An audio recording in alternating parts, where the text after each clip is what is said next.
안녕하세요. 제가 평소에 항상 잘 지켜보고 있는 30대 회사원입니다. 저는 불면증이 있어서 자기 전에 이곳에서 사연을 항상 듣고 있어요. 혹시 저와 비슷한 분들이 있을까 해서요. 감동적인 이야기도 있지만 이성 때문에 문제가 생기는 사연들도 많더라고요. 오늘 제 이야기처럼 믿을 수 있는 사람들에게 깜빡 속아 넘어가는 경우도 많고요. 처음에는 제가 바보 같다고 생각해 넘겼어요. 하지만 다른 분들의 이야기를 들으며 생각해보니 왜 피해자들이 그렇게 생각해야 하는지 알게 되었어요. 다른 분들도 저와 비슷한 상황에서 빨리 해결되셨으면 좋겠고, 저에게 고통을 준 가해자들도 이야기를 듣고 정신을 차리길 바라서 제 이야기를 전하려고 합니다. 저는 부모님과 함께 자라고 평범하고 따뜻한 가정에서 자랐어요. 유년 시절부터 대학을 졸업할 때까지 걱정 없이 평범한 생활을 했어요. 중고등학교 시절 연애를 해본 적도 없었고, 대학생이 되어서 처음으로 연애를 시도했을 때 실망했어요. 이렇게 만남에 비록 내 성격 때문에 깊은 대화를 나누지 못해 금방 관계가 끝나는 경우가 많았지만, 아마도 그로부터 남자들이 나를 잘 모르거나 이해하지 못한 것일지도 몰라요. 대학을 졸업한 후 로저는 회사에서 일을 시작했고, 여성 직원이 많은 회사에서 일하다 보니 자연스럽게 연애 기회가 줄어든 것 같아요. 이 덕분에 판타지만 날이 얹히고 어울려왔지만 주말에 집에서 혼자만 있는 시간이 많아져 연애의 기회가 찾아오지 않았어요. 그런데 어느 날 내가 원하던 이상형을 만나게 됐어요. 그리고 그는 가족 중에서 가장 가까운 사람이었답니다. 우리 가족은 정말 좋은 관계를 유지해왔어요. 특히 작은 사촌 유미와는 나이 차이가 1살뿐이었지만 어릴 적부터 가까운 사이였어요. 유미는 쾌활하고 애교가 많아 다른 사람들과도 쉽게 친해지고 사랑받는 아이였지요. 나보다 표현이 풍부하고 답답하지 않게 사랑을 표현하는 모습이 매력적이었어요. 유미는 가족들로부터 많은 사랑을 받았어요. 어린 시절에 저는 항상 자신이 없어서 유미를 부러워했어요. 그녀는 당당하고 자신있게 행동했기 때문에 그 모습을 따라가고 싶었죠. 우리는 동생이지만 항상 함께 노는 것을 좋아했고, 유미도 항상 챙겨주는 언니처럼 대해줬어요. 중고등학교를 다니면서도 서로 자주 소통하고 고민을 나누며 사이가 가까워졌어요. 나이가 들어도 친한 친구처럼 만나다 보니 제 연애 고민도 유미에게 많이 털어놓았던 것 같아요. 남자 만나는 일이 너무 어려워서 소개팅을 해주려는 유미에게도 거절하고 싶지만 믿어보고 만나기로 결심했죠. 우리가 오래된 친구이지만 어쩌면 우리 사이에 사랑의 불씨가 튀어올랐을지도 몰라요. 동현은 정말 좋은 사람이라고 말하는 유미에게 믿음을 갖고 만날 준비를 하려고 했지만 언니는 너무 성급하게 생각해서 경계해야 한다고 조언했어요. 끝까지 내 판단을 믿고자 동현을 만나러 가게 될지도 모르겠지만 어쩌면 우리 세 사람의 운명이 교차하는 그날이 다가온 걸지도 몰라요. 이 세상이 얼마나 힘든지 내가 추천하는 것만큼 한번 만나봐. 유미가 보여준 사진을 보니 정말 잘 생긴 것 같았어. 유미는 내가 가장 오래된 친구이고 자신이 보장할 수 있다며 그의 말을 믿고 그 사람을 만나게 됐어. 만나본 동현이는 실제로 사진보다 더 잘생긴 얼굴이었어. 처음 만났을 때는 불편한 점이 없는지, 이야기 주제가 재미있는지, 내게 신경을 써주는 게 자상한 것 같았어. 첫 만남은 즐거웠지만 집에 돌아온 뒤에는 먼저 연락할 용기가 없었어. 그에게 보여준 친절이 단순한 매너일 수도 있겠다 싶었고, 너무 잘생긴 얼굴도 좋긴 했지만 걸릴 것 같았어. 내 눈에 잘생긴 것이 아닌 듯 했고, 연애하면서 힘들 것 같았다. 그러나 마음을 정리하고 있을 때 유미가 전화를 걸었어. 언니, 동현이 괜찮아. 집에 와서 애프터를 말 안 해 어서 쉬어. 나 다른 남자가 너보다 훨씬 잘생겼고 매너도 좋아서 여자들이 진짜로 좋아하게 될 것 같아. 그런데 언니는 말하는 것이 좀 마음에 들지 않았다. 단지 너무 잘생겨서. 연애는 어렵겠죠? 그렇지만 결정적으로 모든 사람은 친절해 보이지만 아마도 동갑이라도 좋은 친구라고 생각할 것 같아요. 보이스는 외모만으로 판단하지 말라고 했더니 정말 좋은 친구였어요. 물론 보이스가 좀 더 성실해 보이기는 하지만 그녀도 아무에게 만만치 않아요. 마음에 없는데도 보이스한테 잘해주지 않을래 하니까 다시 한 번만 만나보자고 했어요. 그때 동원의 마음은 어땠는지 모르겠지만 제 답변에는 자신감이 없어서 거절했어요. 그리하여 유미가 다시 자리를 만들었습니다. 유미가 주선한 자리에서 다시 만나게 된 우리는 서로 연락하고 직접 만나면서 친구도 연인도 아닌 애매한 관계를 유지했어요. 누구든 먼저 손을 잡거나 관계를 정의하자고 제안하면 되는데 우리는 용기를 내지 못하고 있었어요. 요즘 동현이하고 자주 만나고 있긴 한데 그는 나한테 그런 감정이 없는 것 같아요. 불편한 관계가 되는 것 같아서 난 좀 답답해요. 그래서 그저 친한 동생으로만 보일까요? 아는 어른들이 버릴 일도 없는데 둘만 자주 만나는 것을 보니 이제부터 내 말대로 만나자고 하죠. 문제는 언니의 눈치 없음과 스타일이라고 생각해요. 같이 있으면 답답해졌는지도 모르겠어요. 동년이를 만나기 전에 나에게 데이트 팁과 옷 스타일 등등에 대한 조언을 해준 유미가 있었어요. 그 정도까지 필요한 걸까 싶었지만 나도 동요해서 마음에 들었기 때문에 유미의 도움을 받았습니다. 그런데 정말 유미의 말이 잘 맞았는지 머뭇거리던 동년이의 진전이 빠르게 진행되었어요. 결국 동년이의 고백으로 우리는 사귀게 되었고 나는 다음날 곧바로 유미에게 소식을 전했지만 유미야 정말 고마워. 단이 덕분이야. 나 어제 동현이한테 고백받았어. 겁나서 내가 몇 년은 더 늙은 것 같아. 둘이 잘 사귀고 문제 있으면 바로 연락해. 그리고 둘 사이 내 덕분인 거 알지? 그래 알지. 내가 설마 잎사귀 나갔겠어. 유미야, 나는 걸로 골라놔. 사귀기 전부터 이미 동년이의 모습을 봐왔기에 나도 당연히 연애 이후를 기대했어요. 역시나 동년이와 데이트를 하는 동안은 항상 행복했어요. 사귀기 전부터 매너가 몸에 밴 모습을 보여주던 동년이는 정말 공주 대접을 해준 것처럼 저에게 대해주었어요. 그 전에 왜 서로의 마음을 알면서도 적극적이지 않았나 후회가 될 정도였어요. 웃으면서 연애 전 이야기를 하던 중 유미가 나에게만 도움을 준 게 아니었어요. 나 정말 유미가 없었다면 동현이랑 더 못 만났을지 몰라. 걔가 너랑 꼭 잘 되게 해주겠다고. 우리는 만남 전에 새 옷까지 샀어. 진짜로 고마워해야 해. 나도야. 누나에게 고백할게. 내가 고백하면 누나가 좋아할지 모르겠지만 100% 나만의 미래를 믿으면서 꼭 고백하라고 했어. 나도 유미가 나만 도와준 줄 알고 일부러 누나에게 말 안 했어. 정말 너나 나나 진짜 유미가 해야 해. 저런 것 없었으면 우리 좋은데 서로 마음도 모르고 두려웠어. 유미는 정말 우리가 잘 되길 바랐어. 지금 두 쪽에서 망설이고 있는 우리에게 조언해주고 고백할 수 있게 만들어준 것이야. 유미 덕분에 이쁘게 만났어. 우리가 데이트하면서도 유미를 부르면 같이 놀았어. 그때마다 데이트가 방해될 거라며 3시에 만나기를 거절했어. 맞아. 고마워해야 했는데 역으로 배려해주는 유미에게 고마워. 우리의 연애가 2달이 넘었을 때 유미가 좋은 소식을 알려줬어. 유미도 연애를 시작했어? 그 후 우리는 같이 데이트도 하며 연애 상담도 해주며 더 깊은 시간을 보내게 됐어. 그런데 만남이 길어지고 유미와 더 자주 만나면서 눈에 띄는 게 보여.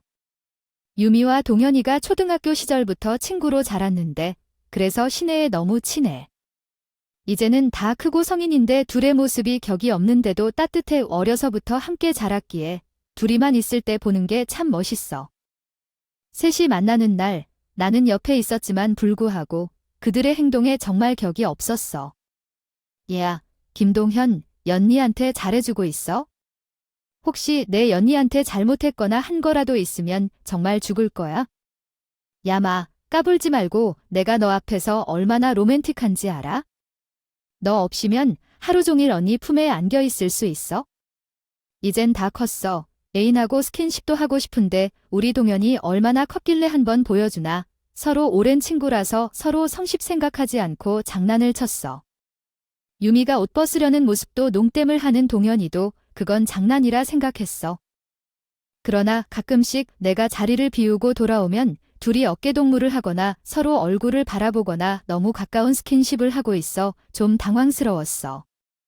난 둘의 관계를 알고 있고 유미가 저와 동현을 이어주려는 노력이라든가 동현이가 보여주는 진심도 알고 있기에 그런 행동들을 어쩔 수 없이 참았어. 하지만 결국 한 번은 참지 못하고 말을 해야 하는 일이 생겼어. 그날은 갑자기 나를 필해 회사에 들어가야 했던 주말이었어.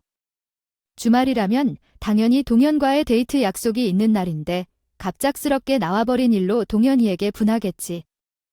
저는 연락을 못한 거예요. 뒤늦게 생각이 나서 동현 씨에게 연락을 했지만 동현 씨는 이미 준비를 다 하고 우리 동네로 오고 있었어요. 게다가 제가 보고 싶다고 한 전시 티켓까지 있었는데 아무리 계산을 해봐도 전시 예약 시간까지 일을 끝내지 못할 것 같았어요. 저는 미안한 마음에 다행히 집에 있던 유미에게 동현 씨와 함께 시간을 좀 보내달라고 부탁했습니다. 그렇게 나는 오후가 되어서야 일을 마치고 동현, 유미가 있는 장소로 갔어요. 만나기로 한 장소에 도착할 때쯤 멀리서 손을 잡고 건넨 동현 씨와 유미가 보였어요. 처음에는 뒷모습을 보고 다른 연인이 오는 줄 알았지만 가까이 다가갈수록 누구인지 정확히 알 수 있었어요. 아무리 친구 사이라도 남녀가 손을 꽉 잡고 오는 것이 이해가 되지 않았습니다. 뒤늦게 도착한 나는 둘에게 다가가자 둘은 자연스럽게 나를 맞아주더라고요. 나는 그 상황을 이야기할까 하다가 나중에 돌아가면서 조용히 동현 씨와 얘기를 해봐야겠다 생각했고 셋이서 저녁을 먹고 카페에서 시간을 보냈어요.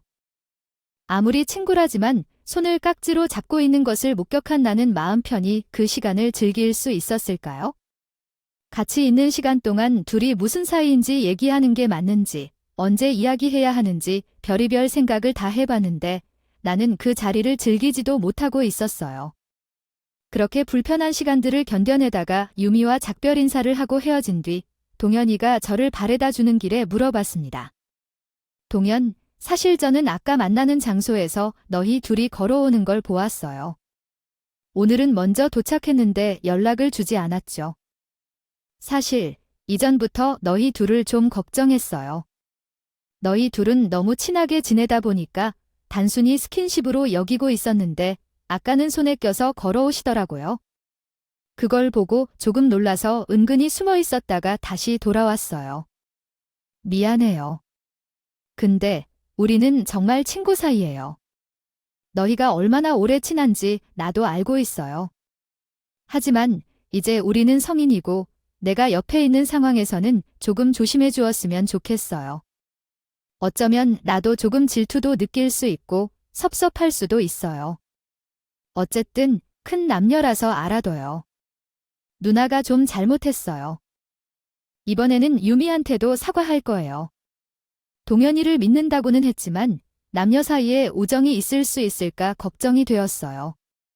그날 이후로 너희 둘의 관계가 어색해 보였어요.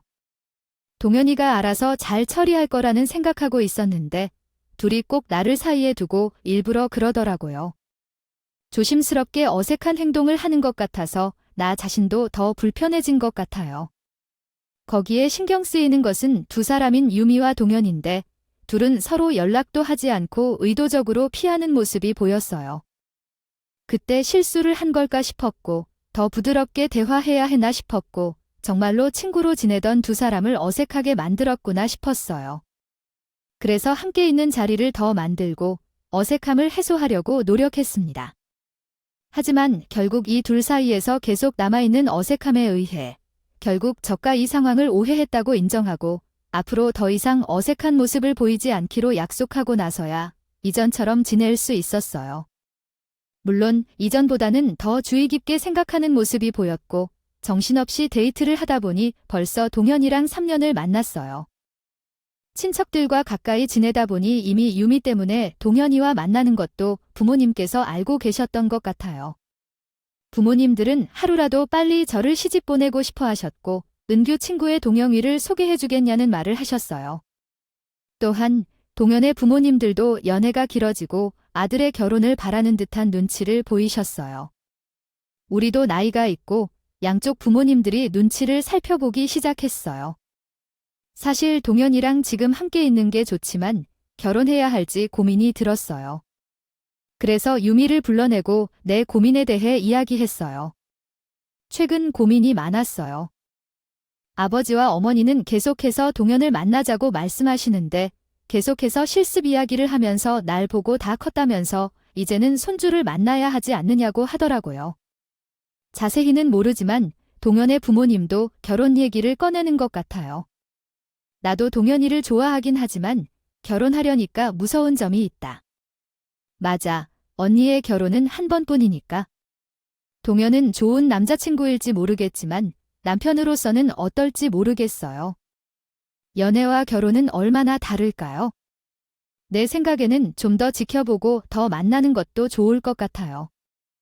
솔직히 언니가 남자를 많이 만나본 적도 없고 동현이가 잘해준다고 급하게 결혼하는 것도 세상을 너무 좋게 본다는 것 같아요. 제 경우엔 동현을 모르는 척 확 내비치지 않고 여러 남자를 만나보고 결정할 것 같아요. 동현에게 미안하지만 유미가 결혼을 응원하는 자리는 아니었지만 우리를 소개해준 사람이니까 내 결혼을 누구보다 기뻐해줄 거라 생각했는데 유미는 제가 남자를 못 만나본다며 알게 모르게 우리의 결혼을 반대하는 모습을 보였어요. 그때는 유미가 친구보다 피 섞인 사촌 언니를 더 생각해주는구나 싶어 농담을 섞어 이야기했습니다. 결국 부모님의 계속되는 요구에 따라 동현을 부모님께 소개하게 될 자리를 만들었어요. 동현이 연애를 시작하고 처음으로 부모님을 만나는 자리였어요. 안녕하세요. 처음 뵙겠습니다. 저는 김동현이라고 합니다. 인사가 늦어서 죄송합니다. 지혜의 아빠이자 유미의 삼촌이 될 예정이니까 말을 편하게 해도 될 것 같아요. 아버님, 편안하게 말씀해 주세요. 지혜가 말이 없어서 유미한테만 전해 들었는데 키도 훤칠하고 얼굴도 잘 생겼네요. 반가워요. 나는 지혜의 아빠가 되네요. 동현아도 반가워요. 지혜의 엄마로서 판가릅니다. 지혜, 너무 대답이 없어서 걱정했는데 당연히 부모님께서 좋아하실 줄 알았습니다. 남자친구를 두고 호야 무차를 아느니 당연히 부모님께서 좋아하실 줄 알았습니다. 뭐 하나 빠지지 않는 좋은 남자친구였으니까요. 그런데 가볍게 생각했던 이 자리를 저희 부모님께서는 생각보다 진지하게 오신 것 같았어요. 식사를 하고 분위기가 조금 무르익은 때 부모님들이 동현에게 먼저 결혼 이야기를 꺼냈습니다. 너무 부담스럽게 생각하지 말고 부모님으로서 말씀하는 거니까 이해해 주시면 좋겠어요. 우리도 연애한 지 오래되고 결혼도 언제든 가능하다는 것을 알고 있었고 서로 마음만 확실하다면 하루라도 빨리 결혼하는 것이 좋을 것 같다는 생각이 들었습니다. 갑작스러웠던 아버지의 결혼 이야기에 동현은 당황했죠. 서로 부모님께서 결혼을 원하신다는 것은 알고 있었지만 이렇게 갑자기 첫 만남에서 이야기를 시작하는 것은 좀 뜻밖이었습니다. 나는 그 초기 만남에서 결국에는 동연인의 부모님으로부터 직접 결혼 이야기를 소개받았다. 우리의 결정은 부모님의 말에 따라 결혼을 하는 것이 맞다고 생각했다. 결국 나와 동현은 결혼을 결심하고 양가 부모님을 만나 결혼 계획과 상견례를 마쳤다. 결혼은 부모님의 제안이었지만 동현이는 나에게 정식으로 프로포즈를 해주었다. 결혼을 결정한 후 프로포즈는 지나간 줄 알았지만 동현이는 나에게 이벤트를 준비해준 것이었다. 나는 그 소식을 가장 먼저 유미에게 전했다. 유미야, 오늘 동연이가 나에게 프로포즈했어.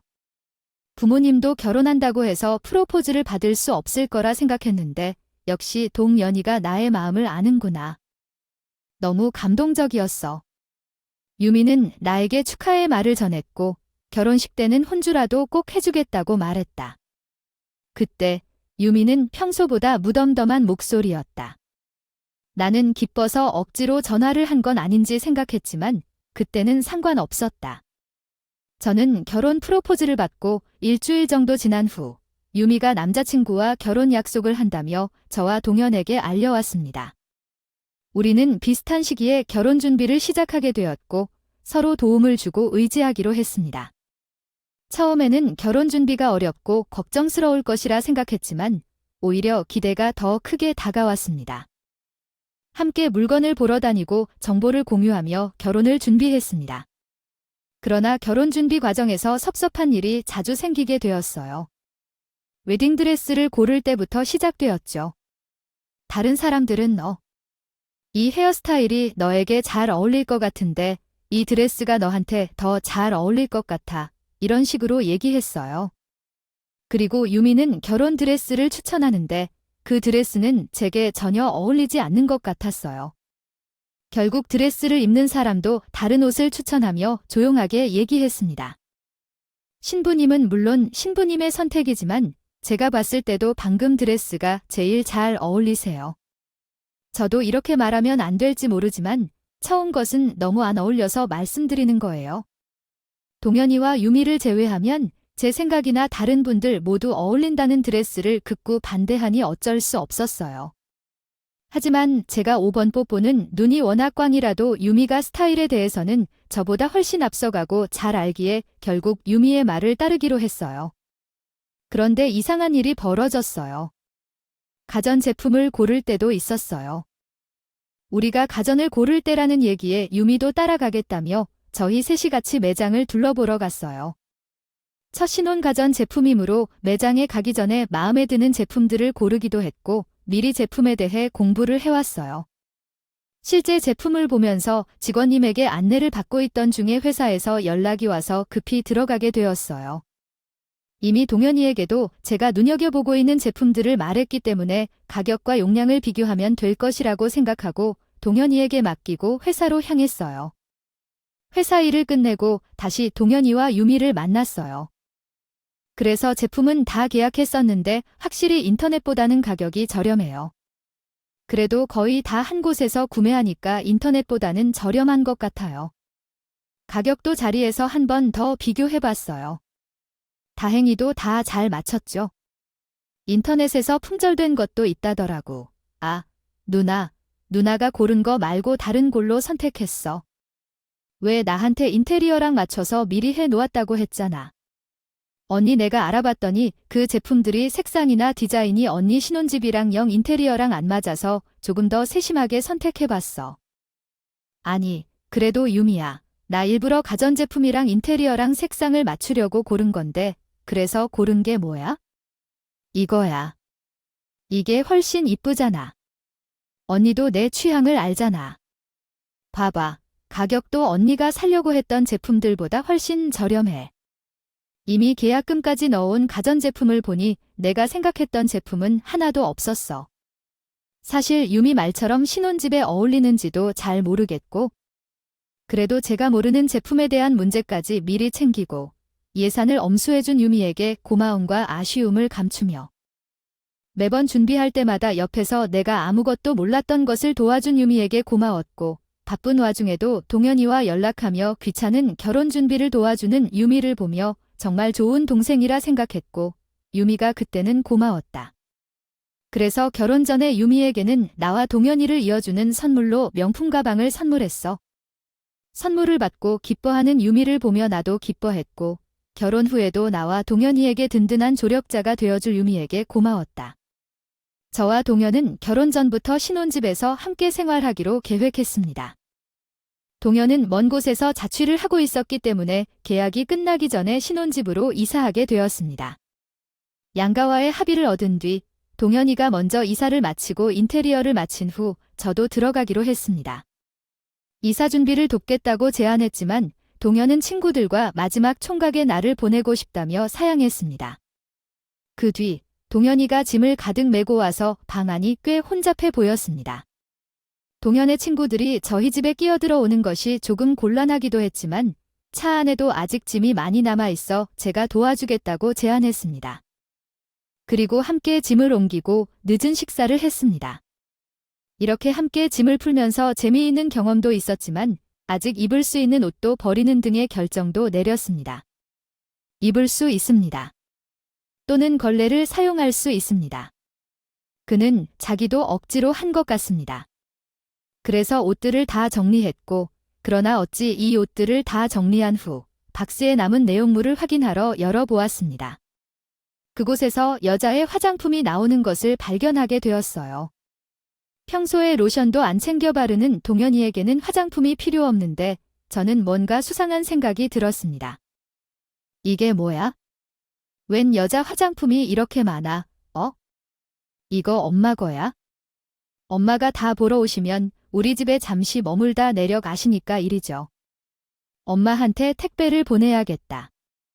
아니, 이거 어머님이 쓰실 만한 화장품이 아닌데. 이리 줘봐. 아니라니까 아무래도 어머님 나이대에 맞는 화장품이 아닌 것 같아서 제가 다시 확인하려고 하니 뒤로 숨기면서 안 빼려고 하는 거예요. 사실은 이거 전 여자친구 거 같아. 나도 몰랐는데 선물한다고 사놓은 게 있을 줄도 모르고. 왜 안 그냥 버리고 올까? 솔직하게 말한 동현의 대답에 놀라고 있었고 신혼집에 들어온 첫날 전 여자친구의 흔적을 보는 것에 기분이 좋지 않았어요. 하지만 예전에 사귀었던 사람들도 있고 이해할 만한 부분이니 더는 말을 하지 않았어요. 그렇게 신혼 첫날을 망치는 사건을 넘기고 즐거운 저녁을 보내고 있었어요. 적당히 짐 정리를 끝내고 동현이가 맥주를 마시고 있었어요. 동네 친구가 전화를 해서 나가면서 동현이가 버린 박스를 보게 되었어요. 궁금해서 박스를 열어봤는데 화장품들이 있었고 제가 받은 선물과 비슷한 제품이 있더라고요. 주소를 찾아냈는데 화장품을 받은 여자의 정보를 찾지 못했어요. 다음 날에 동현이에게 이야기를 해보니 화장품이 비슷했지만 여자친구가 아니라고 해서 의심이 알게 되었어요. 실은 전 아내와 상황을 확인하고 싶어서 그랬던 거예요. 어젯밤 나는 생각했다.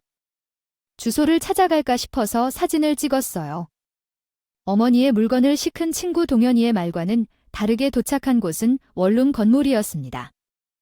혹시 동현이의 친구 중 한 명의 집일까 싶었지만 여기까지 왔으니까 동현이의 친구들을 직접 확인하고 가기로 했습니다. 문 앞에서 서서 마음이 요동치더군요. 불길한 일이 생긴다면 어떡하지 생각했어요. 긴장된 마음을 가라앉히고 벨을 누르며 원룸 안으로 들어가 보니 여성의 목소리가 흘러나왔습니다. 문을 열어주는데 거기는 유미가 있었어요. 유미도 나를 보며 당황한 익스프레션이었습니다. 서로 한참을 응시하다 현관에 있는 테이블 위에서 나에게 직접 만든 선물 컵을 보았습니다. 그 순간 알게 된 나는 유미가 가진 핸드폰을 빼서 차 안으로 뛰어가기 시작했습니다. 두 사람의 관계가 내가 상상한 것과 같다면 핸드폰에 모든 것이 있을 것이라고 생각했어요. 차 안으로 들어가 문을 닫고 유미를 무시하고 핸드폰 비밀번호를 풀어냈습니다. 어린 시절부터 지난 탓에 유미가 사용하는 비밀번호를 알고 있었죠. 사진첩과 메시지에서 예비 신랑과의 관계를 확인했습니다. 유미와 동현 사이의 관계가 점점 복잡해졌습니다. 유미는 친구로만 생각했던 동현과 나의 관계에 질투를 느끼기 시작했다. 이러한 상황에서 사건이 벌어지고 모든 것이 드러나면서 우리 세 명의 관계는 꼬였습니다. 결국 사촌동생을 통해 일련의 사건과 진실을 알게 되었습니다. 이제는 이 복잡한 상황을 어떻게 해결할지 고민해봐야 할 때입니다. 알고 보니 그런 괘씸한 일이 있었군요. 동현이와 유미가 서로에 대한 감정을 숨기고 있었던 것 같아요. 동현이는 유미를 친구로만 생각하고 있었고 유미는 동현이를 좋아하는데 그 사실을 숨기고 있었나 봐요. 마침내 둘은 잘못된 일을 저지르고 말았고 그것이 알고 보니 더 큰 문제로 번져버리게 되었네요. 결혼식을 준비하는 나에게 도움을 준 줄 알았던 유미가 정작 내 뒷신을 찌르고 있는 거라니 참 충격적이에요. 결국 둘만의 원룸에서 몰래 데이트를 하는 등 숨겨진 관계를 이어나가는 여러 가지 상황이 얽히고 설키죠. 그동안 모르고 있던 저도 더 이상은 눈을 감을 수 없게 되었어요. 결국 동현이와 유미는 서로에게 프러포즈를 받지 않고 했던 얘기를 하고 있는데요. 상황은 어떻게 끝나게 될지 궁금하네요. 내 답장을 읽었습니다. 이 부분은 한국어에서 한글로 번역할 수 없습니다. 다른 문의사항이 있으시면 도와드리겠습니다. 감사합니다. 한참 동안 집안이 시끄러웠습니다. 남자와 사촌동생 둘은 그날 이후로 헤어졌고 남자네 집안에서도 우리 집으로 달려와 무릎까지 꿇으며 울었지만 이미 끝났다. 우리는 결국 파혼을 하게 됐고 회사에만이라도 비밀로 해달라며 위자료 명목으로 뇌물 같은 것을 주었다. 결국 이미 치른 결혼준비 비용까지도 그쪽에서 부담하게 됐다. 제 입단속을 시켜도 안 좋은 소문은 노력 없이도 잘 퍼졌고 그 남자의 회사에서도 이미 파혼한 과정에 대한 소문이 파다하게 나 손가락질을 받게 됐다고 한다. 유미는 삼촌이 그런 일도 딸이라고 감싸는 바람에 집안 모두가 돌아섰다. 할아버지부터 친척들까지 지금까지도 삼촌네와는 연락이 끊겨 있고 나는 주위 분들의 걱정보다 잘 지내고 있으며 미련 없이 집안을 떠나 안정적으로 살고 있다. 아직은 진지한 만남은 아니지만 좋은 남자라고 생각되는 사람과 잘 지내려고 노력 중이다. 전에 믿었던 사람에게 속아서 그렇게 되었는지 좋은 사람인지 확실하게 확인하려고 한다. 그 두 사람과는 연락이 끊긴 후 어떻게 지냈는지 모르겠지만 더러운 과거는 지워지지 않을 것이다. 아직도 나에겐 그 더러운 과거가 증거로 남아있고 주변 사람들 또한 모두 똑똑하게 기억하고 있을 테니 말이죠. 분명 자신들이 새로운 시작을 하더라도 그 일이 두고두고 발목을 잡게 될 겁니다. 여러분들도 나의 이야기를 잘 듣고 기억하셨다면 주변에 비슷한 사람의 이야기를 들으면 다른 무고한 사람이 피해가 없기를 도와주세요. 감사합니다.